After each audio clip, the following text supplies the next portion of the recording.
صلی علی نبینا صلی علی محمد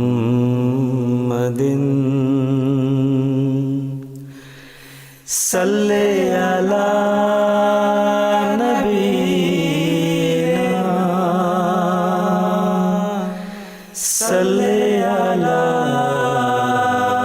محمد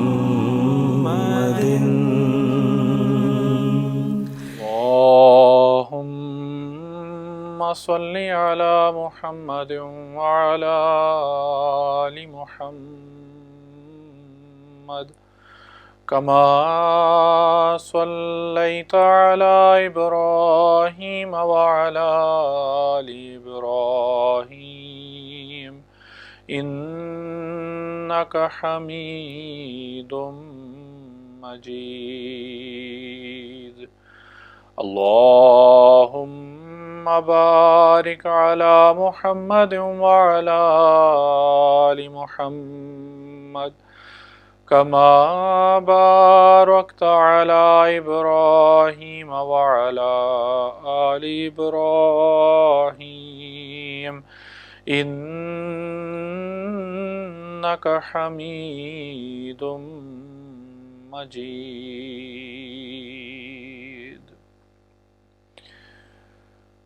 اسلام میں حضور صلی اللہ علیہ وسلم کی احادیث سے اور قرآن کریم سے بھی پتہ چلتا ہے کہ مومنین کو یا مسلمانوں کو ایک اخوت کے رشتے میں باندھا گیا ہے، ایک محبت کے رشتے میں باندھا گیا ہے. اور المؤمنون اخوہ سے ہمیں پتہ چلتا ہے کہ مومن تو بھائی بھائی ہوتے ہیں. پتہ چلتا ہے کہ ایک دوسرے کے ساتھ تعلق بھی انسان کو ویسا ہی رکھنا چاہیے.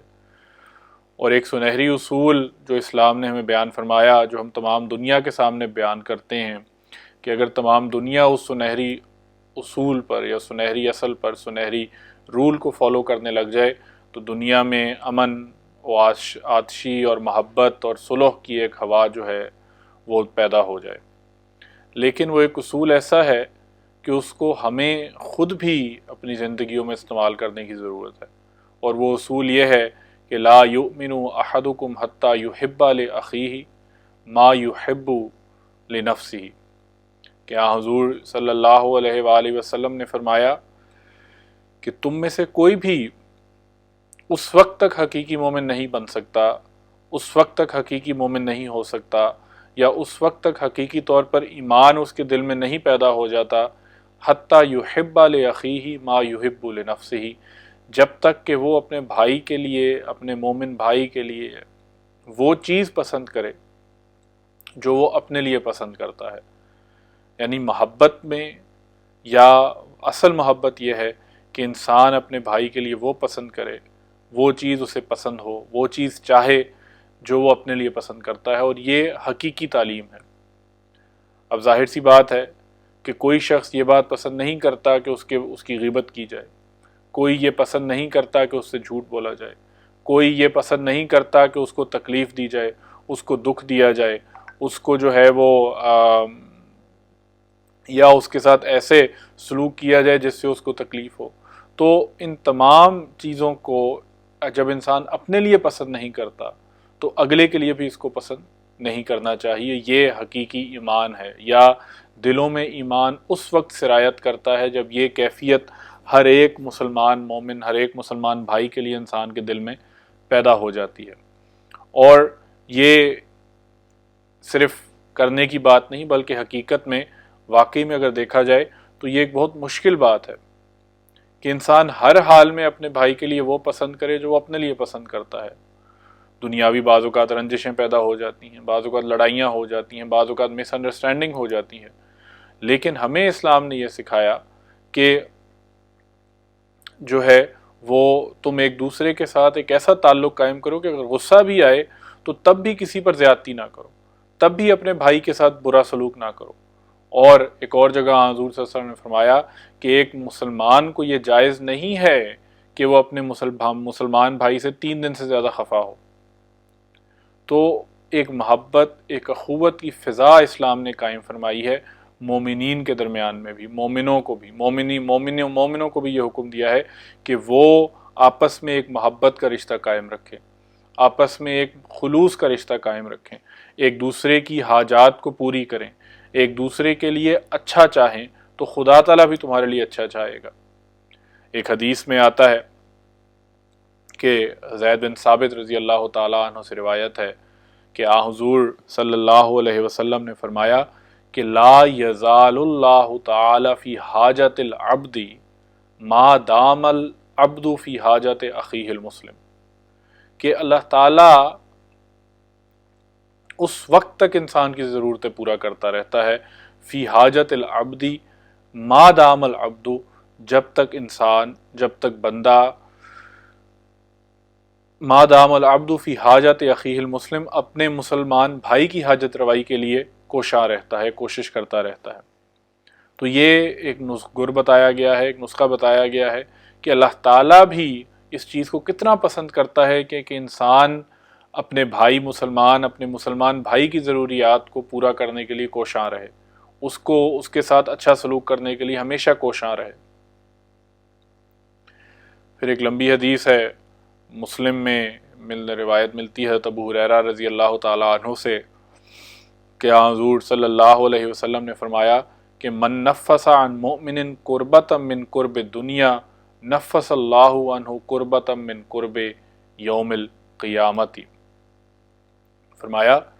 کہ جو اس دنیا میں، اس جہان میں اپنے مومن بھائی سے یا مومن بھائی کی تکلیف کو دور کرتا ہے تو اللہ تعالیٰ بھی قیامت کے دن اس کی اور بے چینیوں اور تکلیفوں کو اس سے دور کرے گا۔ پھر فرمایا کہ وَمَن يَسَّرَ عَلَى مُعْسِرٍ يَسَّرَ اللَّهُ عَلَيْهِ فِي الدُّنْيَا وَالْآخِرَةِ،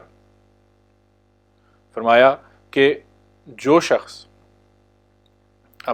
جس شخص نے اگر کسی تنگ دست ہو، کسی کی حالت اچھی نہ ہو، اس سے وہ تنگی میں ہو، تو فرمایا کہ جس شخص نے کسی تنگ دست کو آرام پہنچایا تو اس کے لیے اللہ تعالیٰ اس دنیا میں بھی اور آخرت میں بھی آسانیاں پیدا کرے گا۔ مومنین کا ذکر ہو رہا ہے کہ وہ ایک دوسرے کے ساتھ محبت رکھتے ہیں۔ پھر حضور صلی اللہ علیہ وسلم نے فرمایا کہ وَمَن سَتَرَ مُسْلِمًا سَتَرَهُ اللَّهُ فِي الدُّنْيَا وَالْآخِرَةِ، فرمایا کہ جس نے کسی مسلمان کی پردہ پوشی کی، اللہ تعالیٰ آخرت میں اس کی پردہ پوشی کرے گا۔ یعنی جو دنیا میں ہم دوسروں کے ساتھ سلوک کرتے ہیں تو اللہ تعالیٰ ہمارے ساتھ ویسا ہی سلوک کرے گا۔ اب یہ حدیث جاری ہے، پھر آپ نے فرمایا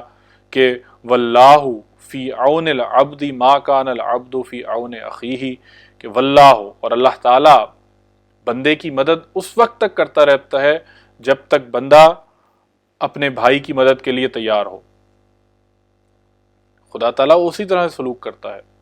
پھر فرماتے ہیں کہ وَمَن سَلَكَ طَرِيقًا يَلْتَمِسُ فِيهِ عِلْمًا سَهَّلَ اللَّهُ بِهِ طَرِيقًا إِلَى الْجَنَّةِ، کہ جو شخص علم کی تلاش میں نکلتا ہے اللہ تعالیٰ اس کے لیے جنت کا راستہ آسان کر دیتا ہے۔ اور پھر فرمایا کہ وَمَجْتَمَعَ قَوْمٌ فِي بَيْتٍ مِّن بُيُوتِ اللَّهِ تَعَالَى يَتْلُونَ كِتَابَ اللَّهِ وَيَتَدَارَسُونَهُ بَيْنَهُمْ إِلَّا نَزَلَتْ عَلَيْهِمُ السَّكِينَةُ وَغَشِيَتْهُمُ الرَّحْمَةُ وَحَفَّتْهُمُ الْمَلَائِكَةُ وَذَكَرَهُمُ اللَّهُ فِي مَنْ عِندَهُ وَمَنْ بَطَّأَ بِهِ عَمَلُهُ لَمْ يُسْرَعْ بِهِ نَسَبَهُ۔ حضور فرماتے ہیں حضور صلی اللہ علیہ وسلم کہ جو لوگ اللہ تعالیٰ کے گھروں میں سے کسی گھر میں بیٹھ کر اللہ تعالیٰ کی کتاب کو پڑھتے ہیں اور اس کے درس و تدریس میں لگے رہتے ہیں، اللہ تعالیٰ ان پر سکینت اور اطمینان نازل کرتا ہے، اللہ تعالیٰ کی رحمت ان کو ڈھانپ لیتی ہے، فرشتے ان کو گھیرے رکھتے ہیں، اور اپنے مقربین میں اللہ تعالیٰ ان کا ذکر کرتا رہتا ہے۔ جو شخص عمل میں سست رہے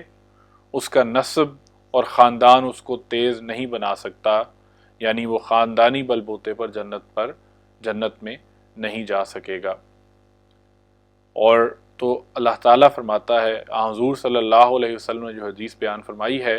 کہ اپنے بھائی مسلم مومن بھائی کی تکلیف کو دور کرو،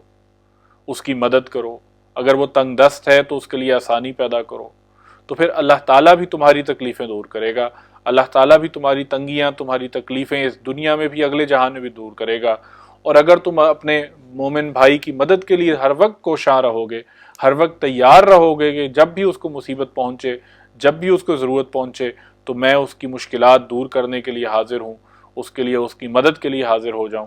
تو اللہ تعالیٰ بھی تمہاری مدد کے لیے حاضر ہو جائے گا۔ پھر آخر میں جو بات بیان فرمائی وہ بہرحال ہمیشہ یاد رکھنی چاہیے، اس کی طرف حضور انور ایدہ اللہ تعالیٰ بن نصر العزیز نے بھی ذکر فرمایا تھا اپنے خطبہ جمعہ میں،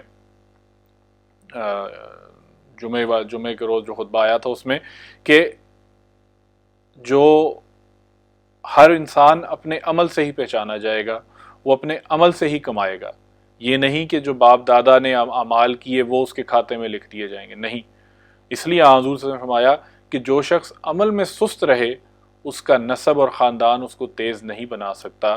یعنی وہ خاندانی بلبوتے پر جنت میں داخل نہیں ہوگا۔ اس لیے اعمال صالحہ بجا لانا ہم میں سے ہر ایک کا کام ہے، اور ان اعمال صالحہ میں سے ایک یہ ہے کہ انسان آپس میں اپنے بھائی کے لیے وہ پسند کرے جو وہ اپنے لیے پسند کرتا ہے۔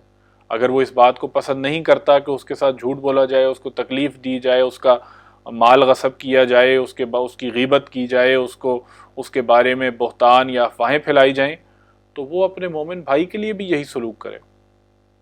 اور یہ نہ ہو کہ وہ اپنے لیے تو ایک سلوک پسند کرے اور اپنے بھائی کے لیے ایک اور سلوک پسند کرے۔ تو پھر حضور صلی اللہ علیہ وسلم نے فرمایا کہ اس صورتحال میں، اس صورت میں پھر ایمان جو ہے وہ دلوں میں سرایت نہیں کیا، مکمل طور پر ایمان ابھی سرایت نہیں کی اور ابھی گنجائش باقی ہے۔ تو بہرحال ایک محبت بھرا، ایک خوبصورت ماحول بنانے کے لیے، معاشرہ بنانے کے لیے یہ اصول بہت ہی سنہری اصول ہے کہ اپنے لیے انسان وہ پسند کرے جو، یا اپنے بھائی کے لیے انسان وہ پسند کرے جو وہ اپنے لیے پسند کرتا ہے، اور اس کے ذریعے سے اصلاح نفس بھی ہوگی، اصلاح معاشرہ بھی ہوگا، اور ایک دوسرے میں محبت، اخوت اور بھائی چارے کی فضا بھی پیدا ہوگی۔ اللہ تعالی ہمیں اس کی توفیق عطا فرمائے۔ اللہم صلی علی محمد وعلی آل محمد وبارک وسلم انک حمید مجید۔